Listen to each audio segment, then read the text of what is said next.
Right, well, good morning, everyone, and thanks for joining us for this session of the Hydrogen APPG. We are privileged today to be in the company of Worcester Bosch, who are going to give us a tour around the projects that they're working on at their plant in Worcester. And we're also grateful to Robin Walker for allowing us to gate crash his constituency to take part in this event. The APPG has gone from strength to strength in the last 10 months, and we recently published our report on how the government can move forward on its ambitious policies to unlock investment, create employment and opportunities throughout the UK using hydrogen. But we all acknowledge equally that we run the risk of being left behind if we don't establish that national hydrogen strategy that we as an APPG have been calling for some time now. The signals coming out of government and ministers seem to be positive with regards to publishing a hydrogen strategy, and we're expectant that one might come before December. But obviously everything's viewed through the new lens of COVID and what that means for our economy and for future investment.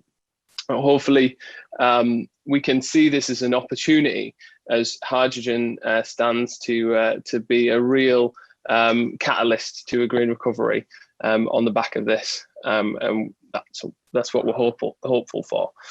So today's also part of the Leaders Live supported by Bosch, and so just so you're all aware, this session is going to be broadcast by Worcester Bosch on their YouTube and other channels as well. So just a quick overview of what this morning is going to look like. In a moment, I'm going to hand over to Carl, who's the CEO of Worcester Bosch. He's going to provide a brief overview of their hydrogen technology and where we are today. Then we'll spend the next 15 minutes or so looking at that technology, and then I'll start to invite questions from parliamentary colleagues on the sorts of things that we've heard so far. And as I say, this is being broadcast live as well, so there's the opportunity for people who are watching outside of this call to submit their questions, and we'll field them to Carl and Mark as well. So without further ado, I'll hand over to Carl Arntzen, who's the CEO of Worcester Bosch. Having studied mechanical engineering at university, Carl originally joined Worcester Bosch in 1984 as a product development engineer. Having worked in product development for several years, he then moved to more commercial orientated roles, first in product management and then marketing management.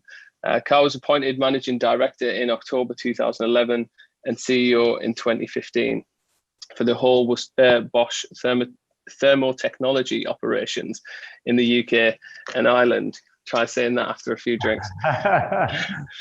This includes the residential business operating under Worcester Bosch and commercial industrial business operating under the Bosch brand. Carl's also the chairman of the Construction Products Association and board member of the Energy and Utilities Alliance.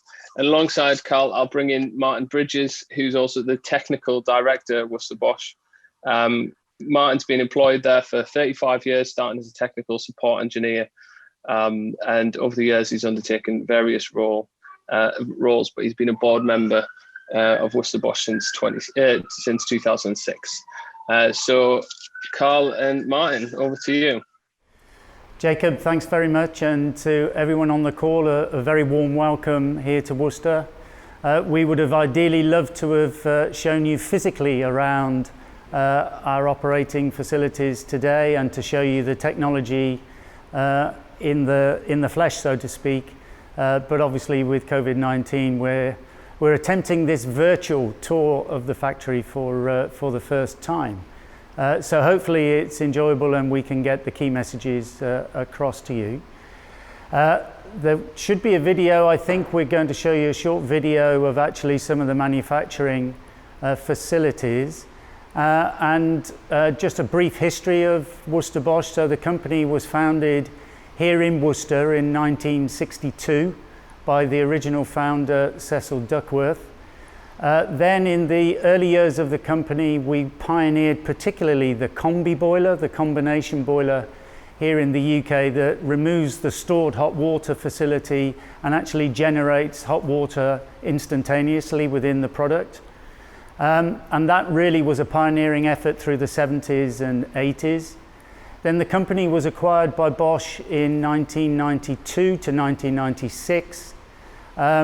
And then in the early 2000s, when the Labour government at that time introduced condensing technology or high efficiency boilers as a minimum mandate, then we were really instrumental in driving the adoption of condensing boilers, and that really took us through our next phase of growth. And therefore, why hydrogen? Because we are synonymous with innovation. We're continuously innovating and developing our products. And as the story around hydrogen started to develop, we wanted to answer the very basic question: can you fire a boiler on 100% hydrogen in the home, roughly in the same footprint as a natural gas boiler? Can you do that safely and efficiently? So that's why we started early prototyping about 4 years ago now on the hydrogen technology, and that's what we're here to talk to you about today. Our facility in Worcester, we manufacture here around 350 to 400,000 residential boilers a year. We bring some in from other Bosch sister plants on the continent for business continuity purposes. So we generate sales here in the UK of over £500 million, selling over 500,000 domestic boilers, which gives us a share here in the UK market of around about a third, 33%. And we're very, very keen now to engage with the APPG and many other bodies to really discuss the whole hydrogen topic, and from our point of view, ideally get a decision on the future of the gas network in the coming few years. So hopefully that gives you a quick introduction, a very warm welcome to virtually to our facilities, and I look forward to a lively and interesting debate as we go through the morning. So Jacob, back to you. Thanks, Carl. I appreciate that. I just want to welcome some of the members of Parliament that we've got on the call as well. So as I already said, Robin Walker, we've got Richard Thompson on the call, Leah Nietzsche, and Chris Grayling. So thanks everyone for joining. If we can now move on to the live presentation of the Bosch hydrogen boiler. Is that all right, Carl? Yeah, absolutely. So hopefully, gents, you can see the facility here, and my colleague Martin and I are going to try and explain, first of all, some of the technology around the hydrogen boiler. But then if you can see, as we're stood to one side, we've also got an electric heat pump here, and we particularly want to demonstrate to you the physical difference between the two technologies. But with the hydrogen boiler, the first thing we wanted to be able to confirm is, can you fire a hydrogen boiler on 100% hydrogen in a very similar footprint to the existing natural gas boiler? So you can see the appliance here. This is very similar in size. In fact, it's exactly the same size as an existing natural gas boiler. The second thing we wanted to then key question we wanted to deal with is, can you take an existing natural gas boiler, of which there are several on display here in the facility, can you take that natural gas boiler and do a basic conversion in the home to convert that to fire on hydrogen? The answer to that is no, in our opinion. And the reason for that is really around some of the core combustion technology. So one very simple fact that is probably the most significant one is, when you fire hydrogen, the flame is invisible. So actually the way we detect a flame on a natural gas boiler and a hydrogen boiler is completely different. And there are some other aspects around controlling the combustion process, around how we achieve ignition and confirm ignition, that meant that actually taking an existing natural gas boiler and converting that over to hydrogen is not feasible. However, what we have now proved through our early prototyping is you can take a hydrogen boiler that's designed to be ready to fire hydrogen, but that appliance can run on natural gas for a period of time until the conversion happens in that city or geographical area of the UK. And in fact, we've even gone further now, that the hydrogen boiler can run on natural gas virtually for its whole life. So we don't need to achieve that changeover within a 2 to 3 year period. It can be a significantly longer period if necessary. Hence we came up with the concept hydrogen ready, and our proposal to government is really to introduce and mandate hydrogen ready boilers from a given date, having taken the decision that we're going to repurpose the gas network to fire hydrogen. Those appliances can then fire on natural gas until the conversion happens in that geographic location, in the city, the whatever geographical regions we adopt. And then a small conversion inside the appliance, which will take less than an hour, will then convert that over. The appliance will be converted and ready to fire on 100% hydrogen.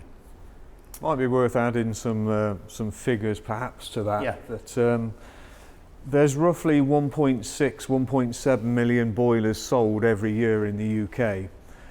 The current or existing boiler is beyond repair. It needs a new one. You know, there are some 23 million homes connected to the gas grid. They last about 12 to 15 years. So every year we see this replacement rate of about 1.6, 1.7 million.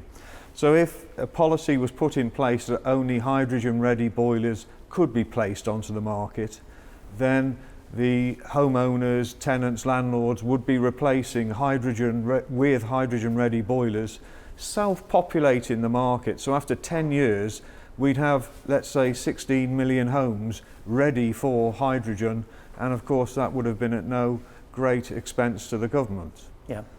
But this is the sharp end of where we are. These are basically the two technologies on the table. We have an air to water heat pump in this case. So this is an external unit which would sit outside, and inside the home you would have to site a hot water storage cylinder, or alternatively you have a boiler. So physically you can see immediately the challenges we have.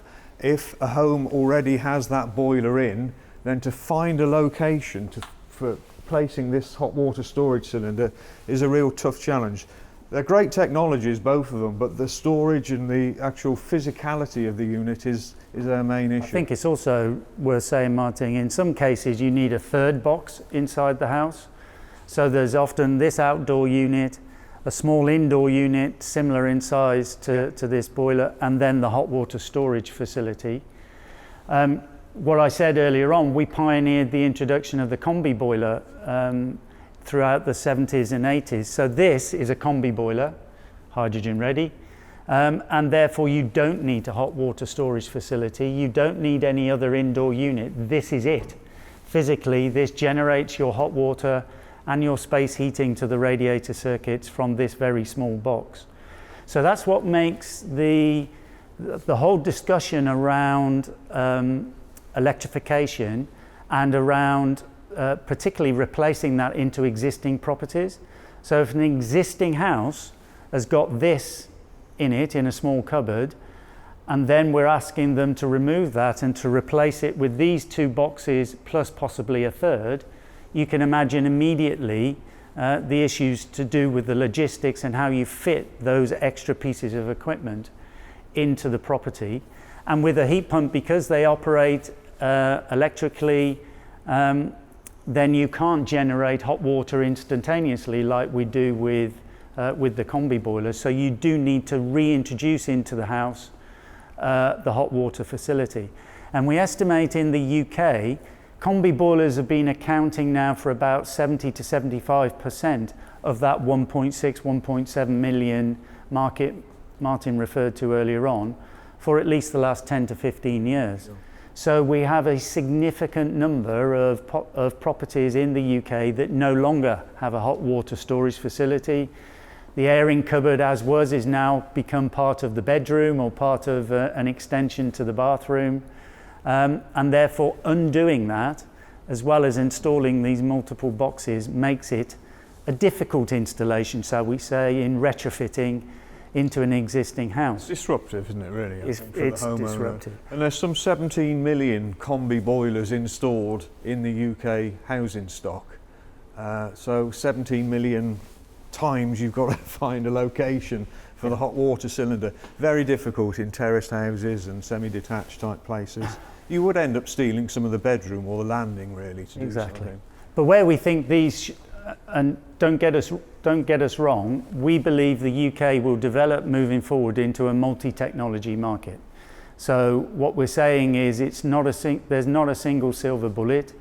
Electrifying everything we don't believe is the right solution, but therefore coming up with a mixture of technologies to address the decarbonisation challenge is the right way forward. So we think electrifying into new houses is probably the right solution, because they should be built to near zero carbon standards. They should be built to thermally much better performance than old Victorian Georgian houses.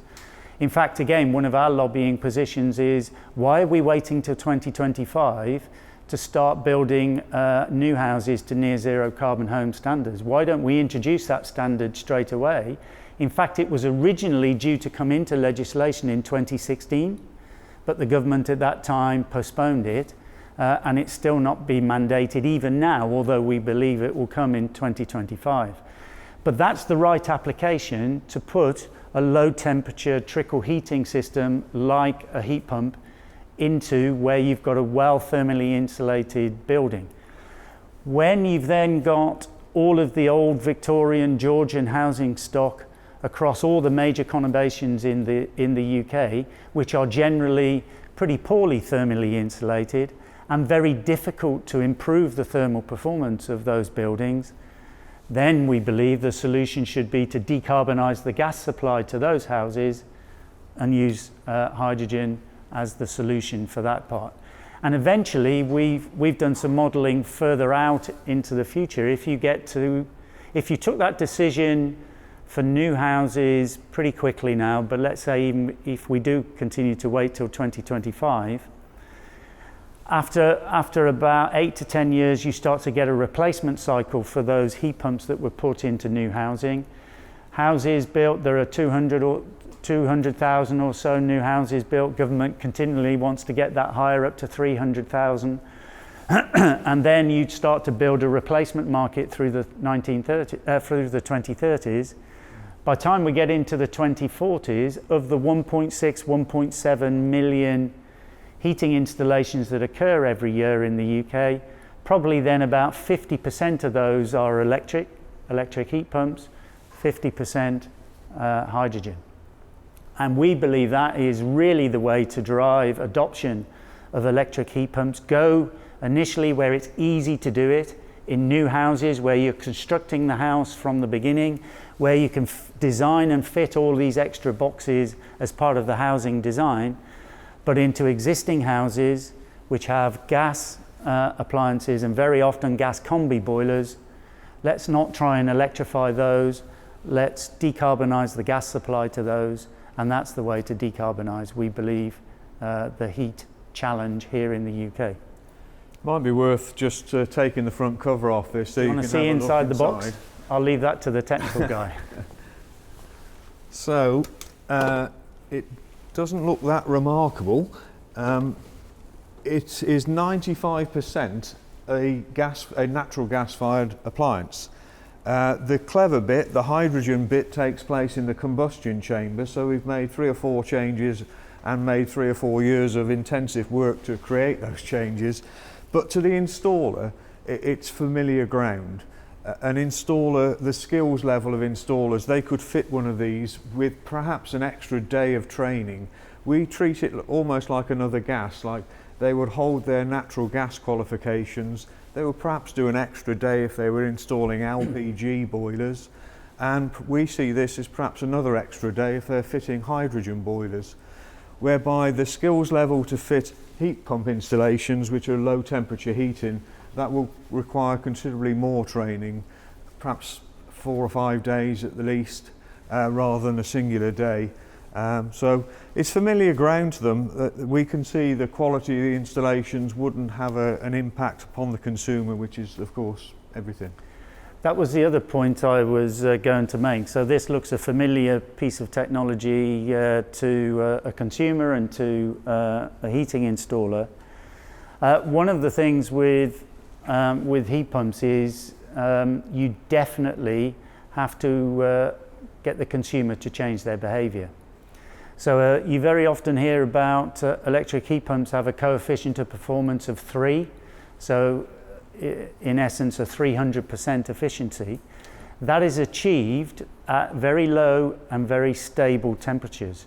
So a heat pump typically takes about 3 hours to get up to that stable position, and then in that stable operating mode, just trickle heating and providing a constant low level of heat into the property. That's where you get the high efficiency. And consumers here in the UK currently don't operate their heating systems in that fashion. You are all consumers in your own right. You've probably all got gas boilers in your home.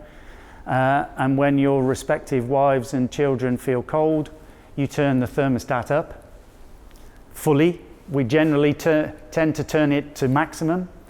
Then half an hour later, as the kids start stripping off a few layers of clothes and the house is really nice and hot, then we start to turn it back down.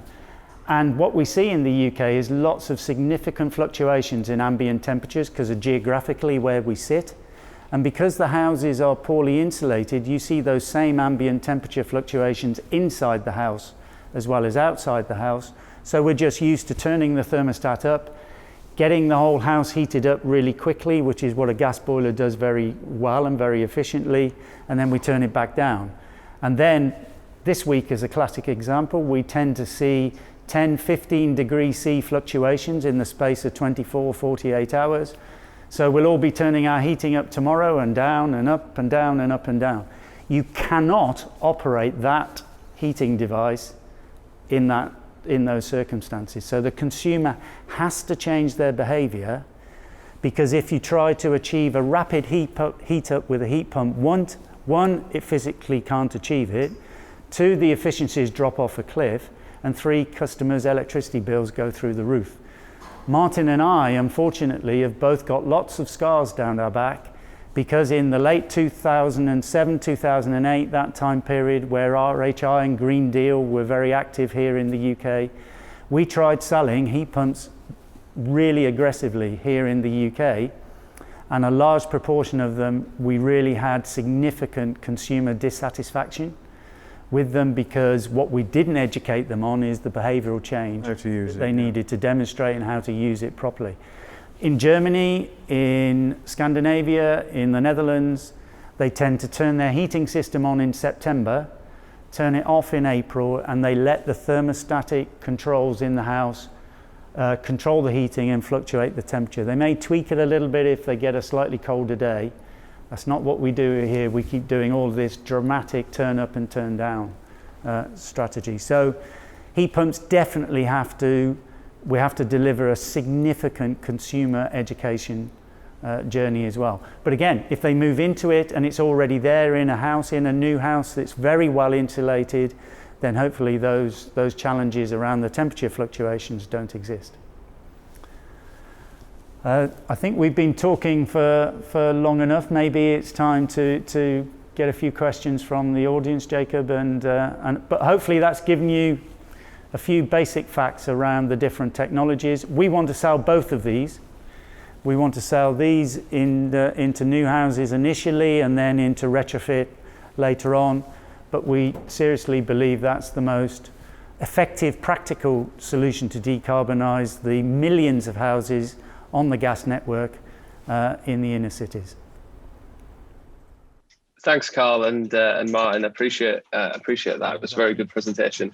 I think one of the key things that stands out for me is the fact that it's about consumer attitudes, and ultimately, if people are used to looking at the boiler and knowing how to turn it on and turn it off, and how to control the heating in that way. Actually, if we can have a solution for them, that means that they're not having to change their attitude drastically, then it works best in everyone's interests. I'm conscious that, as I said, we're in Robin Walker's constituency. So Robin, did you have any questions that you want to come forward with first? Well, that's very kind. Thank you, Jacob, and thanks very much for hosting this event. I mean, first of all, delighted to have colleagues from across the House come and see this fantastic technology and a business that I'm really, really proud of in my constituency. I guess, Carl, the question I would ask is, in terms of rollout and the delivery of this technology, what are the key requirements you have from government in terms of pilots and that side of things? And also, how quickly do you think it is possible to mass produce hydrogen boilers to a reasonable cost where they can become cost competitive on the market? You've gone right in there, Robin. Get to the crux of the matter with question number one. Okay, so first question was around timing. How long do we need to move forward? Actually, we installed the first 100% hydrogen boiler into a property outside of our facilities here yesterday.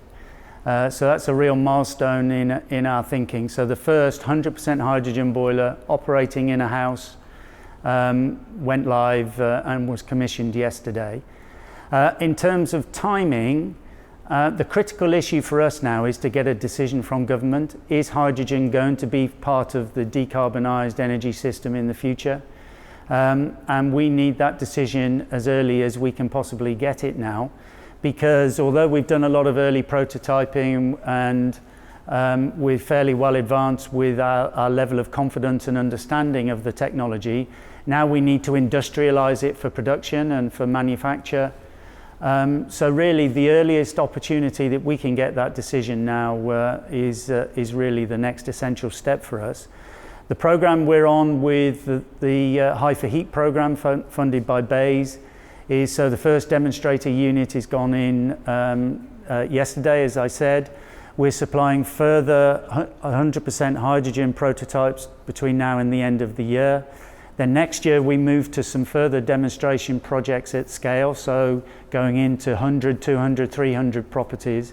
So that runs through to the end of 22, early 23, and at that point we're hoping then government will be ready then to take a decision so that we can start mandating 100 hydrogen-ready boilers from 2025.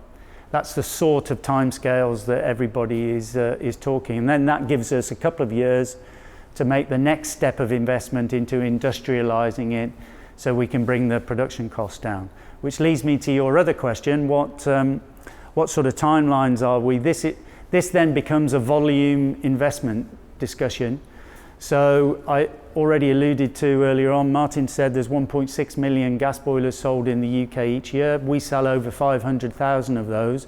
Producing those at scale, you know, we've had 20 years to really improve the manufacturing efficiency and all the other technology to make it as cheaply as we possibly can. And then you're starting right down here at low volumes again to build that back up.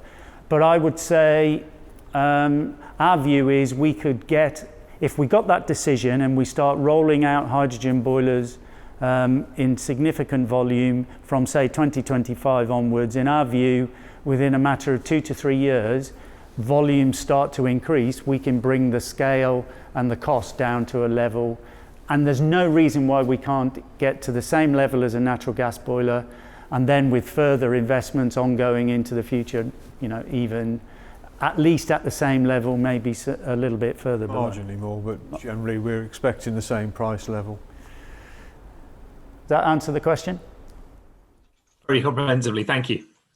Cheers, Robin. So Carl and Martin, so as things stand at the moment, what is the price comparison between the two boilers? There's no comparison at the moment. We're hand producing these in 10s and 20s. So we would expect to see, as we go into a first assuming we go into a first serious manufacturing setup for these, and let's say we're producing tens of thousands initially, I would expect the cost to be probably 30 to 50% higher than the existing natural gas boiler. Then as volume comes, we'll bring them down. So it's not significant numbers, and it's still significantly cheaper than the price and the cost for us to produce a heat pump, because we're not producing those in high volume. I should have said at the beginning, we do sell these. We often get accused of just being a gas boiler company.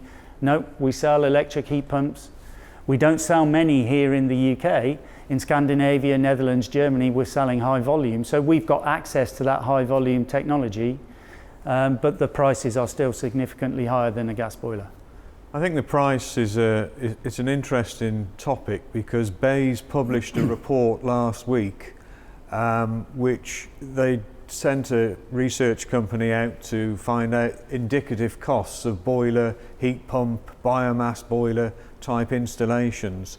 And this was based upon current technology, and the price they came back with for a straightforward combi boiler replacement was on average £2,250. But the cost of a heat pump installation to replace a combi boiler was £8,750, and that's without any alterations to the heating system being made. And it's highly likely you would have to have larger radiators, larger pipework, etc., to facilitate the correct efficiency requirements of a heat pump. If you had to do that, then the price was rising on average up to £14,000. So on that basis, you could fit roughly about 5 or 6 combi boilers for the same price as an air-to-water heat pump installation. Both great technologies, but price is a real consideration, and not everybody will have that money and be interested in parting with that money either. Thank you. I'm just going to bring in Leah Nietzsche. Leah, do you want to speak to your question, or shall I just read it out? Oh, no, thank you, Jacob. That's great. Sorry, I've not got the ability for video. I'd just like to ask a question about home builders, because as I've commented in the chat, I've heard a lot about obviously the heat pumps. I've developed property myself over the years, and knowing UK property sizes, as you say, heat pumps is quite specific. But what are new home builders saying about hydrogen combi boilers in particular? From our point of view, we haven't had a lot of discussions with new house builders on this topic up until now, because there is potential legislation banning gas boilers from new build, again from mid-2020s. Equally, we've engaged with them on discussions around heat pumps, and although they are aware of the legislation, most builders don't tend to be planning that far out, so it's not a huge discussion around the different technologies with them at the moment, to be honest. But I think as the regulatory changes become mandated in time, and they begin to realise that they're going to have to do something different, then they will start. What we tend to see is and I apologise in advance for being slightly detrimental to the house building fraternity, but the high volume house builders are focused on volume. The smaller ones, the traditional sort of regional developers who are traditionally looking to differentiate their properties from the national house builders, those are the ones who we tend to go to first to talk about new technologies and these types of innovations. So that's where we've started, and we've started trying to understand their requirements in detail. Hydrogen is not a topic on their horizon at the moment whatsoever. Electrification is, for sure. I think they're just starting to show some interest. It was unknown and still is to the majority. And we have some appointments in the diary with some national house builders. Yeah.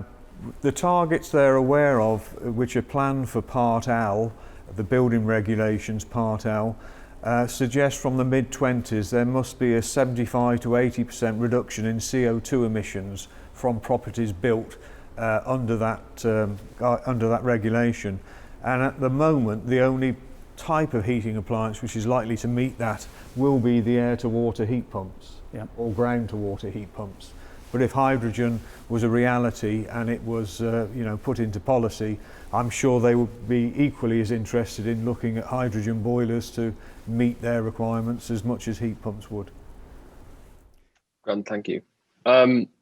If we go to Chris Grayling, who just has a question about hydrogen supply. That's fine. So one of the key questions is about hydrogen supply, because, and it's in the media today, that we're clearly going to need a mix of technologies, but if hydrogen can be made to work, it is a fantastic alternative for home heating. However, one of the things that the guys at Worcester Bosch must have done is looked at the viability of hydrogen supply, because if you're going to invest in and then start mass producing products of this kind, both here and internationally, you must have confidence that in the end, the switch can be made. It's possible to produce enough hydrogen to do this. And I'd just be interested to get the company's perspective on how they see the supply side of this developing, and at what point they think they can start to mass produce for this market if it does develop in the way they expect.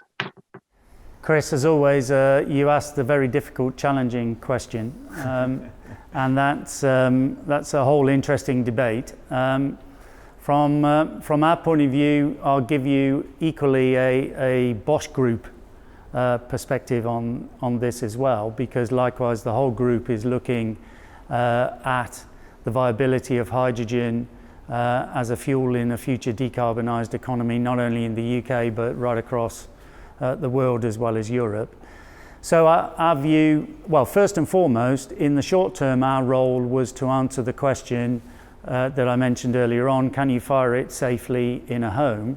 And to a large extent, we're right at the end of that supply chain, so we're firing whatever fuel is delivered to the house to a large extent, and that was the role that we have fundamentally taken. But as you say, our input into how you produce hydrogen and what are the serious prospects around that has been part of our thinking. And to a very large extent, the Bosch Group generally is working on the premise that actually green hydrogen is how you generate, is the real future. Steam methane reformation in the short term might be a short-term solution just to get a transition period to get us moving, but you have to invest in the long-term production of green hydrogen. And actually our view and the Bosch view is that what we will see is a global market start to emerge for green hydrogen, and a market that either the UK has to install the right volumes of equipment to generate a high level of production of its own hydrogen requirements, but we sincerely believe there will be a global economy for liquid hydrogen, for green hydrogen, that will emerge over the next 10 to 15 years. So I read a lot of the comments around hydrogen and the high cost of producing hydrogen and the inefficiency of producing hydrogen. We believe that all of those, there's lots more technological development to happen in the upstream production of hydrogen, and that a global market will develop and the prices will dramatically fall from about the mid-20s to the mid-30s to make it economically viable as well as technically viable. I think we're seeing early signs already as well. One of the trial sites that will be involved with in Scotland, in Fife, there's some 300 homes going to be converted to hydrogen there, and they're run from an electrolyser and on an offshore wind powering the electrolyser. That is a great green story, from one end to the other, no carbon is being created. Yeah. So yeah, we're seeing the green shoots of green hydrogen starting as we speak. Chris, another comment to your question is what small amounts of insights we have into what is going on in Germany right now is the German government are investing significant amounts of money in a hydrogen strategy, and very heavily around the production of green hydrogen in the initial phases. and they see it as a significant part of their decarbonisation strategy moving forward. And certainly one of the things we're trying to stress to government is if we believe there is a technology export opportunity for us, the UK, in the whole hydrogen economy and hydrogen technology, then we need to get on with that now pretty quickly, because a lot of countries like, as I've said, Germany, Netherlands, France, Scandinavia, they're making these big investments into a hydrogen economy, and we need to get on with it now, otherwise we'll be left behind. Thank you. I just want to move on a little bit to some of the questions that aren't necessarily from parliamentarians. So we had one question from Jack Miller. Jack, do you want to ask your question, or would you like me to read it out? Thanks, Jacob. I'm happy to speak to it. I've got two in there. I'll just start on a slightly technical one on the storage tank. It's quite interesting to see it be put in perspective against the boiler there. Just wondering if, obviously that's a hot water tank, just wondering if that space could be reduced with a phase change material, and if so, if you have kind of any rough idea about how that would affect costs at all. Yes, there are some phase change material technologies appearing on the market. Bosch Group have looked at them themselves, but we're also partnering some UK businesses in looking into this a bit more deeply. And yes, you can certainly reduce the size, not significantly, not to a third of the size or something like that, but you can have different shapes and different sizes, but of course the price then goes up accordingly. A hot water storage cylinder like this probably is £700 or £800 to purchase, let's say £1,000 just to, and a phase change material version of that could be double if not more. But yes, you're right to point it out, there are new technologies emerging which would reduce the amount of space perhaps we need, but never eliminate it like that hydrogen boiler can do. Jack, did you have another question? Yeah, sure. I'll go double up. My second question was about skills, which you mentioned. Just skills around kind of gas engineers and the workforce in the UK. Just wonder if you envisage that being a bottleneck at any point if we were to go after this technology. I think from what Martin mentioned earlier on around the heating engineer or the installer, we wouldn't see any particular big blockage or significant issue there, because as Martin said, we would treat this as just another gas type that they're qualified on, but the actual installation techniques and the requirements of the installer from an installation point of view are very similar to any other gas boiler. What we are doing is some early work with some of the academic institutions around the skills required if we get into a hydrogen economy on a more granular level.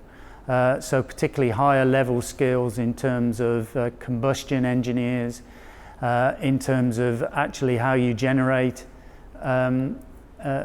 hydrogen through electrolysis, how we transport and store hydrogen, the whole hydrogen economy therefore, and the skills required for that. We're doing a lot of early work with some, as I say, some of the academic institutions to start planning some of that out, and where we might get funding to do some early introduction. So we're investing in the real know-how and expertise around hydrogen for the future. Thank you. We are we're fortunate, well I've been fortunate to have been on a telephone call as well with the Energy Minister where we discussed installer skills only last week, and he was aware of the difference in skills needed to install a heat pump correctly, particularly low temperature heating systems, and the industry has gathered together as a whole and is finalising a training course on how to design a low temperature heating system which would then actually suit both technologies. A boiler would benefit from running at low temperatures as much as a heat pump would, and he was very receptive to the industry sort of gathering together and creating such a course to be rolled out. Thank you. So I'm just going to bring in some of the questions that we've had over YouTube. So Neil Pryor has asked, will hydrogen boilers only be combi boilers? And then another one we've got is from Mike Foster. Can Carl and Martin tell us about the likely costs of installing the different products on display? So we've already been into that a little bit, but if you could maybe outline how much a heat pump costs. Sure, yeah. Should we do the which one first? Second one first then, yeah. I'm only going by obviously our knowledge of selling heat pumps for 12 or 13 years. Ground source heat pumps are the most expensive to install. There's either boreholes or a horizontal collection pipe needed. They can be anything between, I don't know, £20,000 to £30,000 depending on the size of the property and the difficulty of the ground collection siting.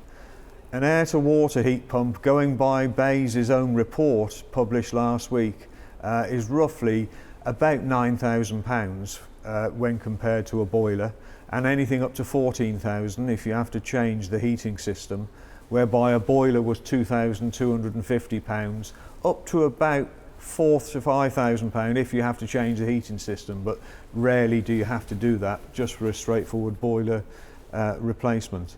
And there was another question on... What was the question? What was the first question? Oh, combis, yes, yeah. No problem. No. We have developed a system version of this, a combi version, and it would be very simple to develop a regular boiler variant as well. So everything which is available today in natural gas or LPG would be available in hydrogen as well. Grand. All right. And I'll just pull up another question here. Well, we've got a few questions for the parliamentarians on the call.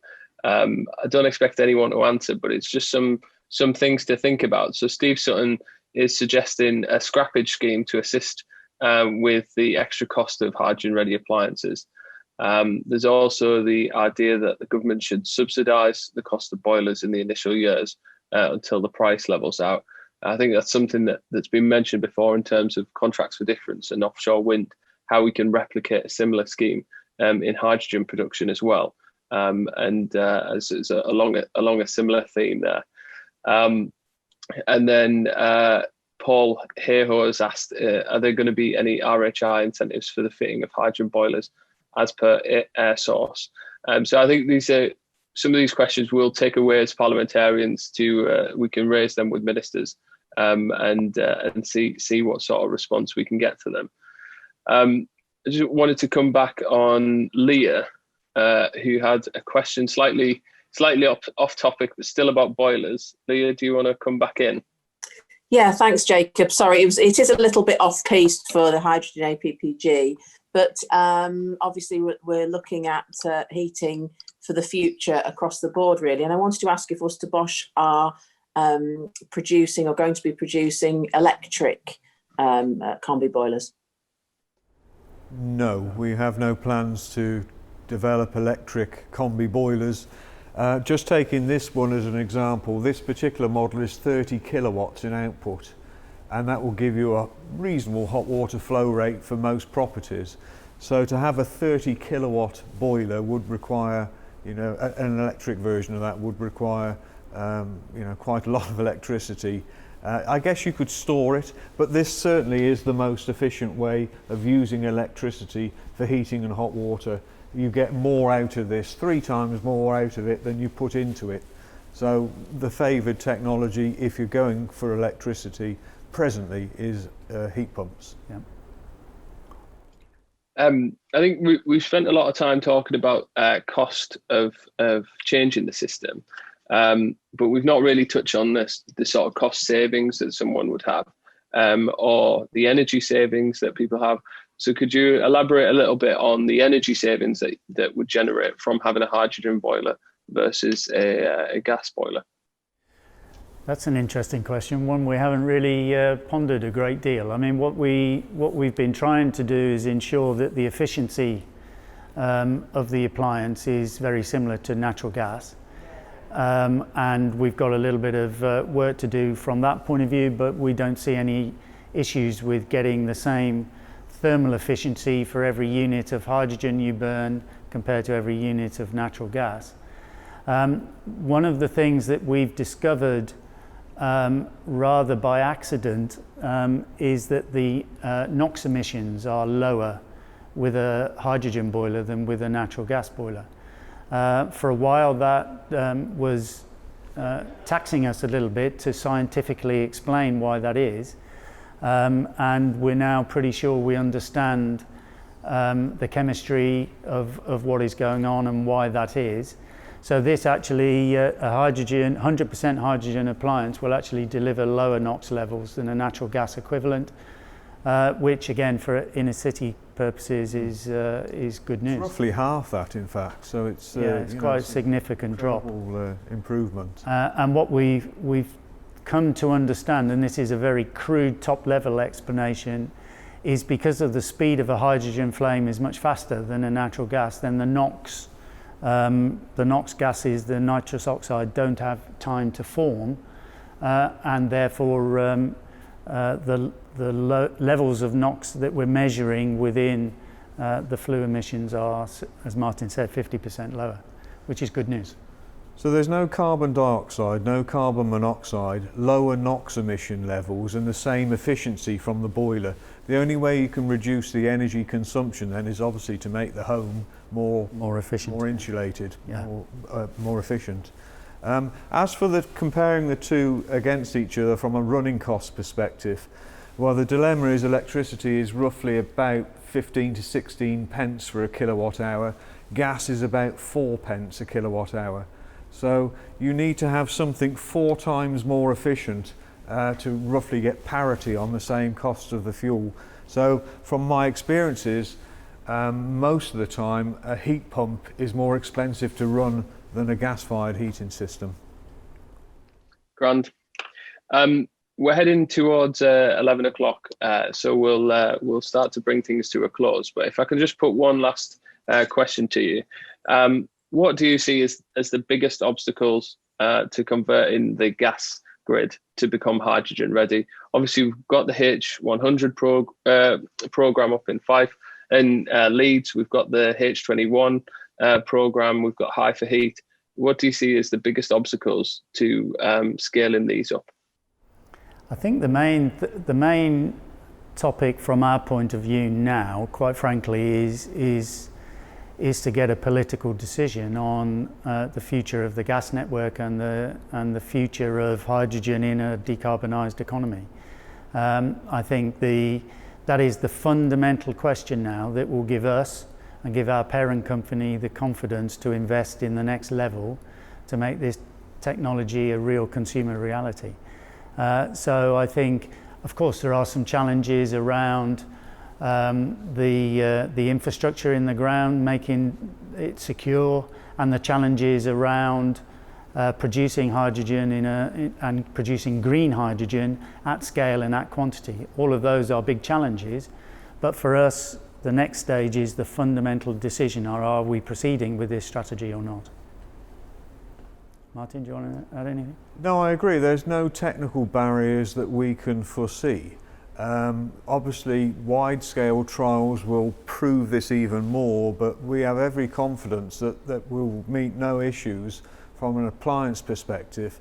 Yeah. Apparently, cookers have now been developed as well, and gas fires. So every appliance in the home would or will be available on hydrogen. The pipework's being replaced under the ground.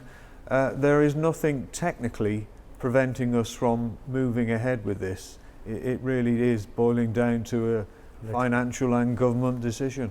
Yeah. Grand. Well, I'd just like to finish by thanking everyone for joining.